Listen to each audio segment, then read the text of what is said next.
Hello বিটসমিঙ্ক, আজকের ভিডিওর thumbnail থেকে বুঝতেই পারছো কতটা ইন্টারেস্টিং হয় ভিডিওটা। তো 2024 সালের লাস্টের দিকে 26শে ডিসেম্বর স্কুইড গেমের সিজন 2 বেরিয়ে গেছিলো, বাট এটার কিন্তু প্রত্যেকটা এপিসোড দেখানো হয়নি। 7খানা এপিসোডই নেটফ্লিক্সে রিলিজ হয়েছে। তো এটা ধারণা করা যাচ্ছে কি স্কুইড গেম সিজন 2 এর পার্ট 2 আসবে, অথবা স্কুইড গেমের সিজন 3 আসবে। তো একটা রিউমার হয়েছিল কি কিম তেওংকে নাকি স্কুইড গেমে সিজন 2 তে দেখা যাবে, কারণ স্কুইড গেমের যে অ্যাক্টর আছে তার সাথে তেওংয়ের ছবি কয়েকদিন আগে ভাইরাল হয়েছিল।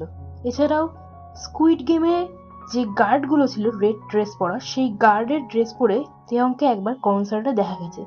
তাই এটা ধারণা করা হচ্ছিল যে স্কুইড গেমে সিজন 2 তে নাকি ভিকে দেখা যাবে। তো সিজন 2 তে ভিকে তো দেখা যায়নি, তো ভক্তরা মনে করছে সিজন 3 তে হয়তো দেখা যেতে পারে তাকে। তো এই বিষয়ে স্কুইড গেমের যে অ্যাক্টর আছে লি জাং জে, তাকে প্রশ্ন করা হয়েছিল একটা ইন্টারভিউতে কি কিম তেওংকে কি স্কুইড গেম সিজন 3 তে দেখা যাবে। তখন কিন্তু তিনি এটার উত্তর ডাইরেক্ট দেননি, তিনি বলেছেন যে এই সম্পর্কে আমি কিছু বলতে পারবো না। এবং সেখানে উপস্থিত আরেকজন অ্যাক্টর ভি হাজুন সেটার ব্যাপারে কোনো মন্তব্যই করেননি। তো স্কুইড গেমের যদি কিম তেওংকে দেখা যায় তাহলে তোমাদের রিয়াকশন ঠিক কেমন কমেন্টে জানাতে ভুলো না। আর স্কুইড গেম সিরিজটা তোমার পার্সোনালি কেমন লাগে প্লিজ কমেন্টে বলে যাও। আর আমি তো যেদিন রিলিজ হয়েছে আমি সেদিনকার খুঁজে খুঁজে দেখেছি, অ্যান্ড আমি ক্যাসেলে দেখেছি অ্যাকচুয়ালি।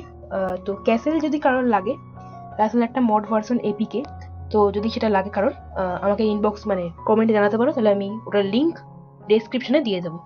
কজ ক্যাসেলে তোমরা ফ্রিতে অনেক রকম সিনেমা দেখতে পারবে এবং নেটফ্লিক্সও দেখতে পারবে। স্কুইড গেম তো অবশ্যই দেখতে পারবে। তো ভিডিওটা ভালো লাগলে লাইক কমেন্ট শেয়ার করে দিও, আর সাবস্ক্রাইব করে দিও আমার চ্যানেলটা। Radhe Radhe, I purple you. That V from BTS may be joining the cast. Is there anything you can say about that?